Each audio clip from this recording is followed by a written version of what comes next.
Welcome to the Aaron Smith Podcast, a place to discover your mental, emotional, and spiritual resiliency. I am your host, Aaron Smith. Let's get it going.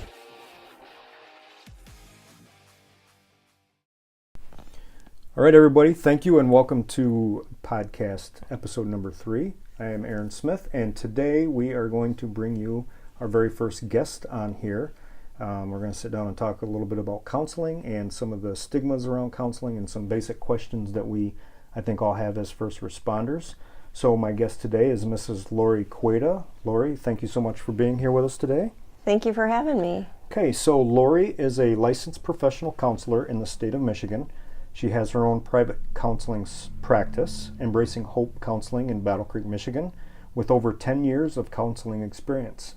Lauree graduated with a bachelor's degree from Michigan State University, go Green. Yeah. And with a master's in counseling degree from Spring Arbor University.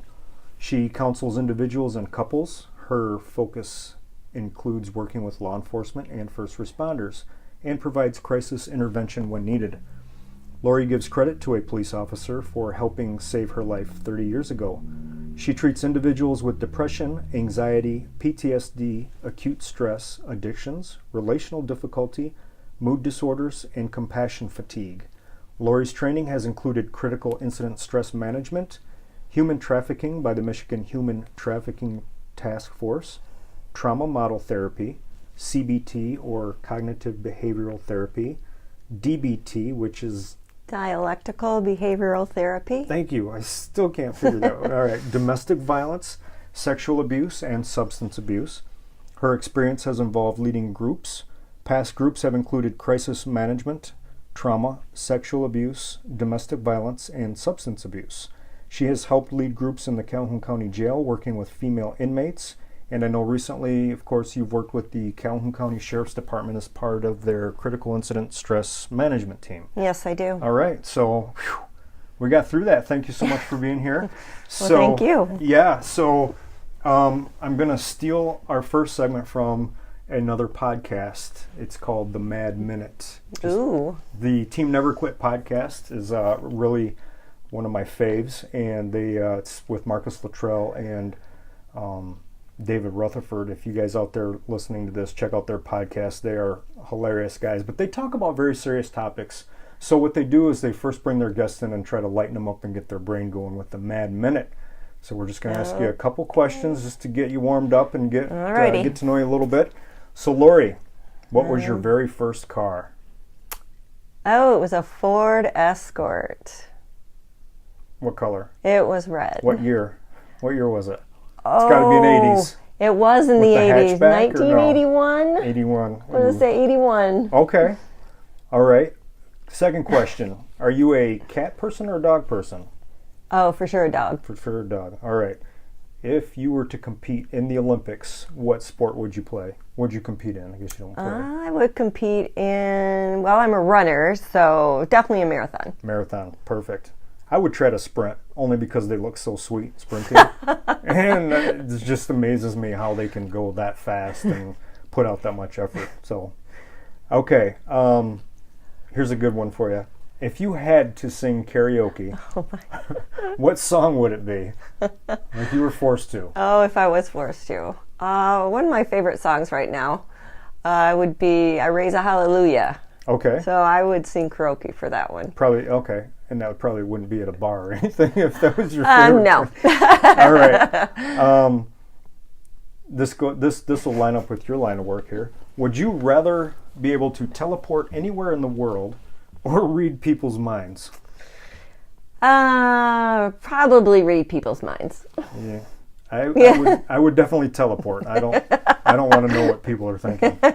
So, we'll just keep those ones short. So, thanks for playing along. Those are kind of fun, a little bit different questions. So, we're going to kind of get into the topic of counseling. And I think in the first responder community, counseling is kind of a taboo subject. A lot of people really stay away from it. A lot of people will, I guess, admit or speak about counseling to a certain degree. But I think one of the things I hear as a police officer a lot of times, or what I heard in the past before I was very open with counseling, is that people first responders are hesitant to seek counseling for the fact that they don't feel that a counselor can relate to them as far as their job, being a police officer, a corrections officer.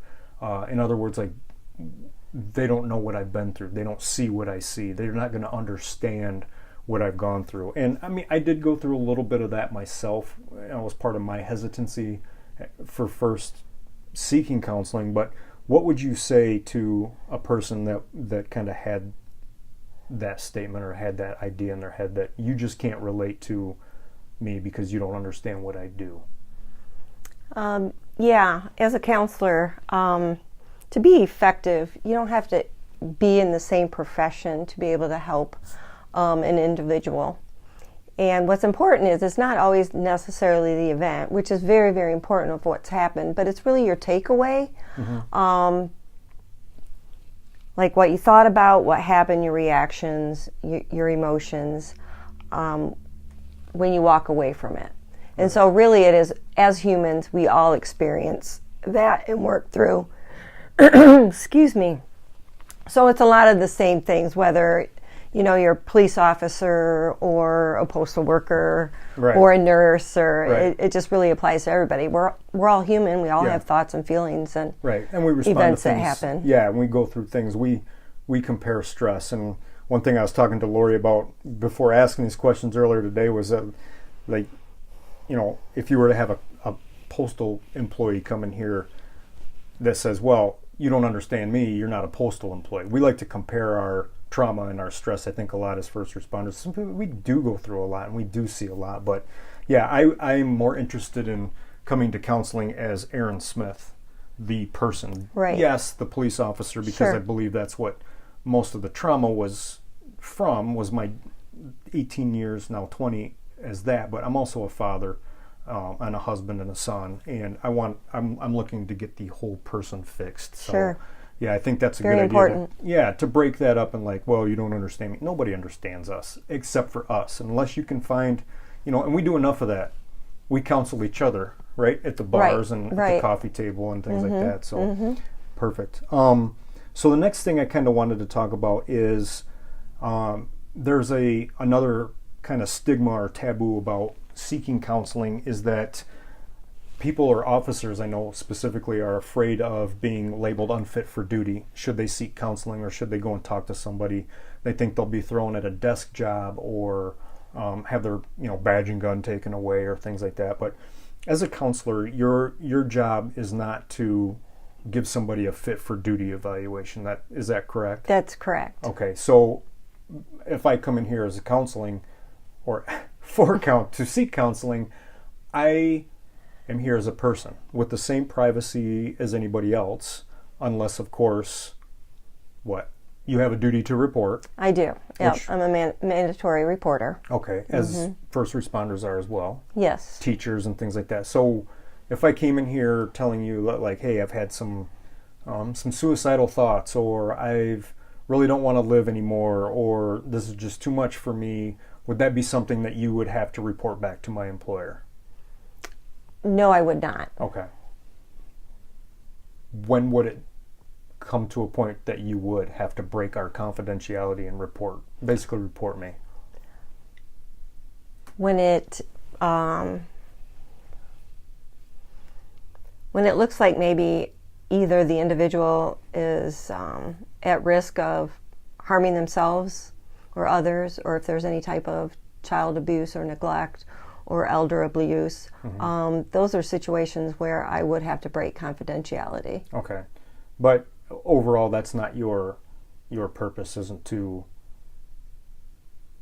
go to our employer and say, hey, I've had Aaron in here and man, he's really struggling with some stuff, just so you should know. No, not at all. Just because he's a police officer. No. Okay. And I think that was kind of the thing. So you're not looking for any type of evaluation as far as us being fit for duty. You're simply here to let us vent and get our stuff out there. And it's completely confidential, yes. Okay. I am both legally and ethically bound right, to protect the privacy of my clients. Okay, perfect. So that should break that up. Like, I don't know where that came from. I never personally went through that feeling of like, well, they're going to take me off the job. I think more than anything, I was looking for that help. Like, I hope they take me off the job. Like, I'm in a bad way here. So, okay, perfect. So we know those kind of two issues are out of the way. You know, yeah, your counselor doesn't have to be a first responder, and no, they're not looking to evaluate you as far as fit for duty for a job. What would you tell a first responder that's listening to this, like some of the main benefits of counseling? How can it help, and how would it benefit them if they're kind of wondering, if questioning themselves, like, is counseling for me? What is it going to do? How is it going to help me? As a counselor, like, I can tell them as a police officer what it's done for me. So as a counselor, what would you tell somebody that was kind of thinking about coming in and having some sessions? Well, counseling definitely could provide some tools that they could utilize at home, in their marriages, or if we're dealing with substance abuse, different types of tools, and self-awareness. To increase an individual's self-awareness is really key, that they can start to look within themselves. Yeah. And counseling is definitely a place to be able to just kind of get away from the outside world, right, and come in and actually begin able to focus on themselves and really do some searching and soul searching about what it is that might be, causing the trouble in their life, or their marriage is terrible, or just some of those things. Yeah. And I think that's the biggest thing. We hear that a lot, especially in today's world, like, do some soul searching and look within yourself. And it sounds kind of like some mystical, new agey thing, but I think the bottom line is that counseling is a tool, and it's a very effective tool. But what we have to understand as a person coming to counseling is that we are responsible. Does that make sense? Yes. Like, is that correct? Yes, like, that is correct. You can tell me everything I need to know, but if I'm not really doing what you're just saying, like, really, like, sitting down and being honest with myself, and that looking within is really where it is at, as far as I'm concerned, or as far as, like, what helped me. So with that, it is a tool, right? Like, I think sometimes we think, well, I'll go to counseling, or I'll do this, or I'll get on this medication, or whatever, and we think it's this quick fix. And none of this is, I don't think, especially when we're dealing with mental health.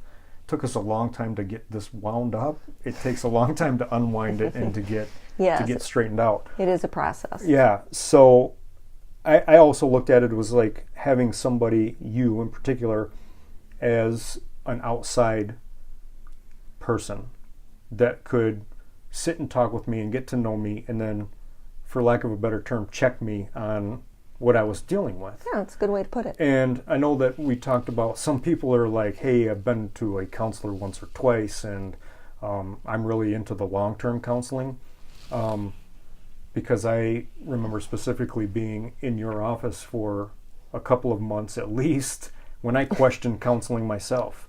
What is the purpose of this? I've been kind of unloading all this stuff the past couple months or few months or whatever it was. When are we getting to the nuts and bolts of this? And then I was confronted by you with the anger issues that I was dealing with, and the control issues. And once that was kind of diagnosed by you or seen by you, that was hard to deal with. That was that self-reflection part of, okay, great. Like, that hit me hard. I had to go home and really, it gave me those tools that you just talked about. You have to go home and work on this. So that's one thing, if I can tell anybody listening, to give it time, because we have, and I don't know if I said this earlier or not, but I've talked to several folks in my community, first responder community, that think that counseling is a 1 or 2 visit fix, or hey, I'll go every once in a while. Can you kind of help us out with understanding, and I know everybody is quite different in what they're going through, how long counseling is going to take, but a lot of programs out there will give you a handful of visits or this or that or the other thing. But is counseling really something that you feel personally that you can just visit every once in a while and call it good? Well, under those circumstances, to be able to maybe just come once in a while, that would be somebody that was more just wanting to come in for like a maintenance check is Right. kind of what I call it. Okay. But initially, no, I think it's very difficult to be able to provide much in counseling for just a couple sessions. Right. You're barely even getting started. Okay. And there's so many different things because a lot of times what looks like the problem is really not the problem. Right. But it does take some time to really Right. discover what the real issue is. Yes. Quite often. Surface problems, And but it's, you really... Exactly. Yeah. And I know so those it all does too take well. a while. Okay. And it's very much of a process. Okay.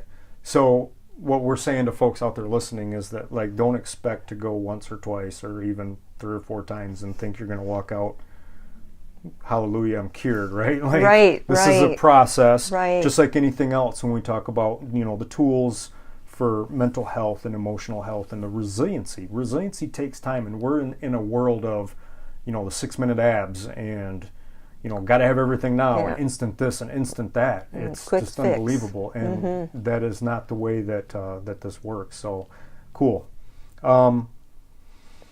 Outside of, so the next thing I want to just touch on briefly before we end this is, besides filling out copious amounts of paperwork, as police officers do and firefighters and all of our first responders, they come in to see you. There's obviously going to be some paperwork, but what would you say, or what should somebody expect their first couple of sessions? Like, they hear this podcast and they're saying, you know what, I'm going to give this counseling a try.